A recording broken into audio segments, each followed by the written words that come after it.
Hello, and welcome to the Decent Ideas podcast, where decent needn't necessarily mean polite in an indecent time. Nor should it mean perfect, for obvious reasons. What it must mean is fitting and suitable to that time. I'm Terence. So, as you may or may not know, depending on how much you consume this podcast, I'm running for state senate here in Massachusetts. I've introduced that to the audience in previous episodes, but it's something that I'm spending an increasing amount of time, shall we say, on. And one of the things that I've realized is an important but necessary challenge in running for public office is educating my voters on things that are relevant to my platform. That isn't to say, obviously, that, I think my voters are uninformed or anything like that. I just think that often there are paradigms that we're locked into as a society that tend to lead us to neglect certain possibilities about how things can work. Put another way, it puts us in a place where we think there's only so much we can do, and we exclude some possibilities that might be transformative and that might be well within what's acceptable within political discourse. And one of those big things is economic democracy, as far as my campaign is concerned. And so I wanted to talk a little bit more about that this episode and compare and contrast it with some other theories about the market and how workplaces should function and things like that. So that's going to be the thrust of the episode today. And I'm going to do my best to kind of make it a free-flowing kind of conversation that I'm inviting you into today. So with that, one sort of set of terms that I think is important to discuss is goods from an economic standpoint, right? And so generally, economists define goods one of two ways, and usually it's a combination of those two ways. Basically, are those goods rivalrous or are they excludable? So, rivalrous goods are goods where consumption by one consumer prevents consumption by another, or consumption by one reduces the ability of another to consume it. And with both of these terms, I'll just lay out from the start. We're talking about goods that exist on a continuum. So they might be very rivalrous or very non-rivalrous, but often there are exceptions where they can be rivalrous or non-rivalrous, where they might otherwise be the opposite. And I'll get into that a little bit if I can. So the other sort of component for determining the type of good, the kind of good that you're talking about, is whether or not it's excludable, right? So excludable means that consumption of a good can be limited to certain consumers, which is to say, in a lot of cases, those who can pay, though not all cases, or can consumption of the good be prevented from being consumed freely? And again, this often exists on a continuum. So the four types of goods that sort of fit into this grid, if you will, this 2x2 grid, are private goods, common goods, club goods, or public goods. So private goods tend to be rivalrous and excludable. Common goods tend to be rivalrous and non-excludable. Club goods tend to be non-rivalrous and excludable. And public goods tend to be non-rivalrous and non-excludable. So the reason I bring up this categorization of goods is because we often, when we talk about an economy, we think about it as U.S. citizens in terms of the market, right? How are these goods accessible? And generally what we're talking about in most cases is private goods, or at least when they're finished goods, when they're ready to be sold, they're going to be made private goods by their sale. But as I've laid out, there are other types of goods, right? So a good example of a common good is fish stock. And you can think of it this way, right? You can obviously, in a public body of water, you can go out on your boat or stand on the dock and you can fish. And whatever you get there, at least theoretically speaking, and there can be regulations around this, but theoretically, whatever you're able to catch, you get to keep, right? So it's a common good until obviously you successfully catch it, and then it becomes your private good. But as a rule, generally speaking, it's a common good. So club goods, this was a term that I had to refamiliarize myself with, but a good example of a club good, which is non-rivalrous and excludable, is public transport. Right. So theoretically, you can, gain access to public transport however you want, barring some conditions, but you're compelled, generally speaking, to pay for it in sort of the prototypical case.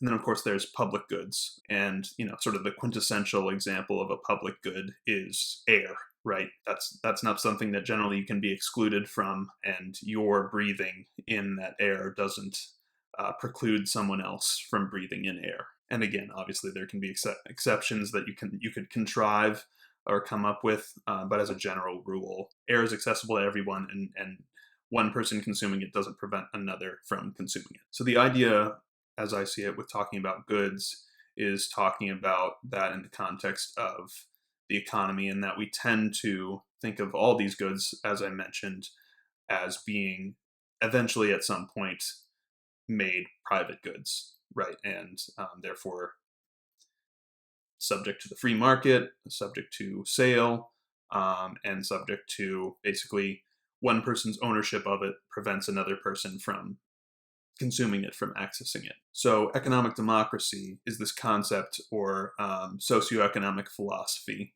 you might say, that decision-making power over the economy should be shifted from corporate managers and shareholders to public shareholders, which is to say workers, customers, voters, etc. And so that sounds a little bit nebulous when you say it out loud. So I like to think of it through sort of a couple of lenses, right? So the first one that I think of is, I guess the easiest, the most low-hanging example is that generally speaking, we have a corporate monopoly of so-called common resources, right? And we've defined common resources. Water is an interesting example because water theoretically is some kind of common or possibly public good, but often corporations buy out bodies of fresh water and use that access to that water as a means to then extract that water and sell that water. And theoretically, at least, we know that it doesn't have to be this way, that at least generally speaking and intuitively makes sense that water shouldn't be privatizable, that people should be able to get water when they need it. It's such a necessary part of life, and theoretically, we get rainfall every year that replenishes bodies of water. And as long as we are good caretakers of our planet, which is obviously, an increasing question, an increasingly important question, as long as we are good caretakers, that water is a renewable good and theoretically should be more or less a public good. So the question becomes, well, what do we do about it, right? And so I'll come back to that. So another sort of area that I think is relevant is when we talk about economic democracy, is talking about infrastructure, right? So theoretically, infrastructure should be, at the very least, a common good, right? In the sense that everyone should be able to drive on a road or a bridge or walk on a path. But obviously we do see examples where those goods, though generally rivalrous in the sense that only a certain number of people can occupy a road or a bridge or a path at one time, theoretically it's not excludable. But we do obviously see examples where state parks, in order to maintain them, they require you to pay a fee to enjoy that experience, and then it becomes a more excludable, at the least, good. And so again, the question becomes, all right, well, where should that fall in terms of how we address infrastructure? Should we be making an effort to make it more non-excludable, right? And then I think the third lens that I think is important in terms of how we view whether our economy should be more democratized is, we don't generally focus a lot on how our money is spent when we elect candidates. We don't have a conversation with our candidates generally about, what percentage of our money should be spent on public works, what percentage of our money should be spent on welfare programs, what percentage of our money should be spent on the military, right? These are just sort of excluded generally from the discussion in the sense that we, believe that our candidates will hold certain principles. We assume that they will, but we don't necessarily, talk about it in more strictly economic terms that might give us a little bit more leverage as voters in the discussion about, okay, well, you said, you only think, let's say roughly 20% of the governmental budget should be spent on public works, and you only spent 5%, right? That's a problem. So I think, broadly speaking, like I say, economic democracy is a socioeconomic philosophy, right? So there are lots of ways to think about it. There are lots of stances on it, but generally, when you think of it, in sort of the lens of infrastructure, of, other sort of common resources, and, basically how we spend our money in service of exploiting those resources, or allocating those resources, that's a really interesting question, right? And suffice it to say that a decent idea is that we should have more economic democracy in general. So sort of a subset of economic democracy is workplace democracy, right? And so the idea there is basically the workplace democracy is the application of democracy in various forms to the workplace. So such as, voting within the workplace, governance of the workplace, if you will, and kind of judicial processes for handling disputes or handling, differences of opinion, that sort of thing. And there are a couple, lenses through which to view this, right? So worker representation on corporate boards is an increasingly discussed topic that, in many other developed countries around the world, so to speak, there's a requisite number that a corporation of a certain size must have a certain number, a certain percentage of their corporate board contain actual workers in that corporation. The second lens, if you will, is just the idea of worker cooperatives, right? Where the business itself is an association that's owned and self-managed by the workers. Obviously, you can think about this through the lens of unionism and unionization, right?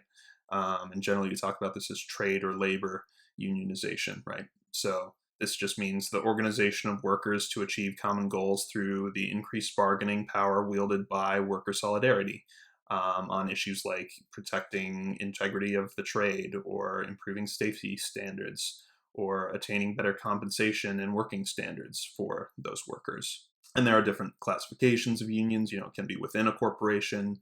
Obviously, there's been a big discussion about whether workers from Amazon in a particular area or, as a whole, should be unionized. There can be unions on the basis of what kind of a worker you are. They call that craft unionism. There can be a cross-section of workers from various trades. They call that's just called a general union. And obviously, there can be attempts to organize all workers within a particular industry. And obviously, this is, I think it's safe to say that this is the most widely accepted form of workplace democracy, at least in our society, at least conceptually, right? We generally think, well, if, as long as the union is well organized and, inclusive and operates actually democratically, right, with people elected to represent them that they think are good representatives of them as workers, then, at least in theory, we're of the belief that unionism is good, right?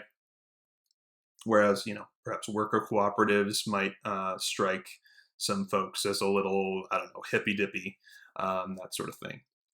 But so then there's one other sort of lens as I see it, and there are others, but these are the ones that are sort of stand out to me, right? And that's employee stock ownership. The idea, obviously, with this is that employees should own stocks, but not just that, right? They should own a meaningful number of stocks such that they have some level of influence, some level of clout over the way the business functions by virtue of owning some level of equity in it, right? And suffice to say that I think there should be more workplace democracy as well. That, similar to the idea of economic democracy, and as I said, this is kind of a sort of economic democracy, workplace democracy. It makes intuitive sense that we run our country, we run our cities as democratic institutions. Via democratic institutions, why shouldn't we run our workplaces that way? And I suppose the sort of general backlash to that is, oh, well, do the workers really know what they're doing? Are they capable of making those decisions? But I think that has to be handled on a case by case basis, right? To what extent it makes sense. And I believe there is an argument to be made that generally sort of much smaller corporations or businesses, sometimes the smaller the business is, the less sensible perhaps a union is for that business. And you can probably make that case for other kinds of workplace democracy as well. Obviously, if you don't have a corporate board, or you don't have you're not publicly trading stocks or what have you, then having worker representation or employee stock ownership is kind of a moot point. So I think it's relevant to go ahead and address kind of the elephant in the room, which is a lot of folks on the right, at the very least, and often in the center as well, tend to conflate the idea of economic democracy and workplace democracy as well with socialism, the boogeyman of socialism, right? And so I think it's important to kind of parse this a little bit, right, and talk about what's useful and what's perhaps not so useful, at least rhetorically speaking, in this discussion, right? So socialism, as many people have a better sense of, though again, some people just use it as just a way of saying, oh, this is bad no matter what it is. It's very sort of elastic in terms of its meaning. In the right wing, they can basically deploy the term as kind of a rhetorical bomb, that anything they don't like, oh, well, that's socialism. Having DC be the 51st state, oh, that's socialism. Well, in what way is that socialism? So let's define the term. So socialism, generally speaking, broadly speaking, if you will, is social ownership of the means of production, right? And by the way, often the second time you say, the second that you say social, or the second you say means of production, a lot of times people's eyes glaze over, right? They think, oh, well, that must mean, oh, that's bad. We don't like talking about those things. That's problematic. That's making us like Russia or China or Venezuela. But I think it's important to break down these terms, right, and talk about what's useful as part of them, right? So, okay, we got social ownership of the means of production, right? So social ownership is, sort of a broad definition, is the appropriation of products to the working class or to, the population at large. And often sort of when you talk about ownership, being democratic is implied, but it's also kind of ignored or pushed to the side, that like, oh, when we mean social ownership, we often just mean democratic ownership. But, if we talk about it that way, then some of the barriers to the idea start to break down, right? And then the means of production is more, simple in terms of defining it. But again, the second you start talking about what we should do about the means of production, people tend to get scared, right? Like, oh, what are you going to do about the means of production? Shouldn't they just be, left the way they are in terms of how the system functions? And we'll talk about that a little bit if we can. So generally, means of production just means, physical and non-financial inputs used to produce goods and services with economic value. Generally, that's raw materials, facilities, machinery, and tools used to produce those goods and services. And it's sort of broken down generally into two kinds of means of production: the instruments of labor, which is tools, factories, and infrastructure, and the subjects of labor, which is natural resources and raw materials. So that's the boogeyman of socialism, right? So generally, when we talk about our own economy and we actually break down, how it functions, well, we think of it as just a free market, right? Like, that's just subject to market forces and price signals, and people just buy and sell goods, and it's all about supply and demand, and that's it. But the fact is that, in our country, we have a mixed market economy, which means that while we have some kind of free market economy, it has elements of state intervention to regulate that economy, to develop social welfare programs that sort of intervene in that economy, and to set macroeconomic policy around, supply of money, expenditure of money, and so on and so forth, right? And so if you get down to the nitty gritty there and you actually start talking about, okay, well, what's the system that we actually have? What we actually have is a mixture of socialism and capitalism. That's just what we have. And a lot of people will balk at that idea, but the fact is, we have programs that people like, that are social welfare programs, which has that word social in it, right? That word that's scary to people, but that's Medicare. It's a very popular social welfare program. Social Security is a necessary, I think most people would agree, social welfare program that we want to maintain. And this gets a little trickier, but the military, right? That's not a free market uh, institution, right? Obviously, it relies on, it has come to rely on, a number of private contractors and things like that sort of make it blur the line of like, well, is it a public program or not? But at its core, this is a program that's funded with a lot of money by our government. It's a social program of a kind. And, we could go on and on about that, about, types of programs that are socialistic programs. And by the way, some people would, if you were to characterize military as sort of defense, if you will, as a good, some people would call that a public good, in the sense that we use the military in a non-rivalrous and non-excludable manner. Though I'd argue that there's some debate to be had there, but sort of in a prototypical conceptual sense, national defense is a public good of the United States. So I'll introduce sort of one more concept into the mix here, which is sort of a concept of economic democracy in a sense, which is decentralization. And the idea as it's applied, to the economic realm is that institutions like this function better when they're not centralized. And there's a huge set of arguments we could go into about that. And hopefully I'll have a chance to come back to it in a future episode. But suffice it to say that as part of my work with the Decent Federalism Project, decentfedproject.org, I talk about how it might be extraordinarily useful and productive for our country to decentralize in some parts of our government, some parts of our federation, in service of greater political change that will be advantageous for our people, right? And so I talk about, keeping the military centralized. I think that's important. I talk about keeping the currency centralized. I talk about maintaining a intellectual property rights apparatus and an apparatus for democratization, though I think that needs to be radically reformed to, make us actually serve the interests of building real democracy, whereas sometimes we fall radically short of that.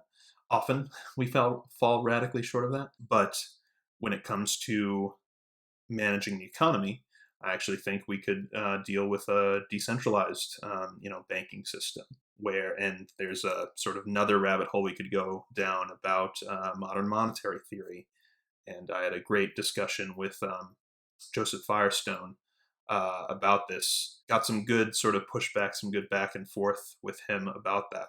But suffice it to say, I think economic democracy is a very decent idea, I think, with all the caveats that I always sort of have woven into the fabric of this podcast that, I'm open to being proven wrong. There is an element of it in the campaign that I'm running for state senator here in Massachusetts, but I think it's worth a discussion about it. And by the way, right, we have this, I alluded to this a little bit substantively already, which is, we have this tendency within the politics of our country to call anything to the left of the system that we currently have socialist or communist, and the fact is that is myopic at best and disinformation at worst. People like to reduce leftist thinking to the sort of idea of oligopolistic ownership of the means of production governed by an illiberal authoritarian state, which, by the way, in some ways, that's exactly the system we have now, except the corporations are what govern us through excessive contributions to campaigns that drown out individual donations